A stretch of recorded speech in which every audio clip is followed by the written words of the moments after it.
ভাই এটা কি দোলনা? দোলনা না পাখির বাসা? ভাই এটা বাবুই পাখির বাসা দোলনা। বাবুই পাখির বাসা? বাবুই পাখির বাসা দোলনা। ভাই দোলনার সিস্টেম কি ভাই একটু কর না। ভাই বসবেন আর শুধু আরাম করবেন, উপরে স্প্রিং করবে। কত কেজি লোড নিব ভাই? যে কোনো জায়গায় 250 কেজি ওজন নিবে ভাই। 250 কেজি?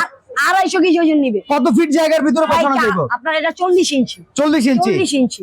ও মাই গড ভাই এই দোলনা কি টিকবে? Warranty guarantee? 100% ভাই, 9টা রডের উপরে তৈরি করা এই দোলনাটা। আচ্ছা লোড নিতে পারবে কেমন? 250 কেজি ওজন নিবে। আবার হিলে টিলে যাবে না তো কোনো জায়গায় রাখলে? ভাই হিলার কোনো চান্সই নাই। ওফ চমৎকার। কালার আছে কয়টা ভাই? ভাই 10 থেকে 12টা কালার আছে। অসাধারণ। এখানে দেখেন White black and colour, pink এই দেখেন আছে, হোয়াইট black কালার, আছে, এই পাশে white and দেখেন red হোয়াইটের আছে। ভিতরে রেড কালার কম্বিনেশন। এই গদি ডদি সব সহকারে দাম কত ভাই? ভাই আজকে থাকবে ধামাকার উপর ধামাকা। কত টাকা? রেগুলার সেল করি 28 থেকে 30,000 টাকা, আজকে ধামাকার উপর থাকবে ধামাকা। ডিসকাউন্ট পেয়ে আজকে আমাদের থেকে নিতে পারবেন মাত্র 19,500। মাত্র 19,500? 19,500 টাকায় ভাই। অসাধারণ, মাত্র 19,500 টাকায় দোলনা। মাথা নষ্ট। Delivery charge? ভাই ডেলিভারি আপনারা দিয়ে উঠাই নিবেন। ওকে।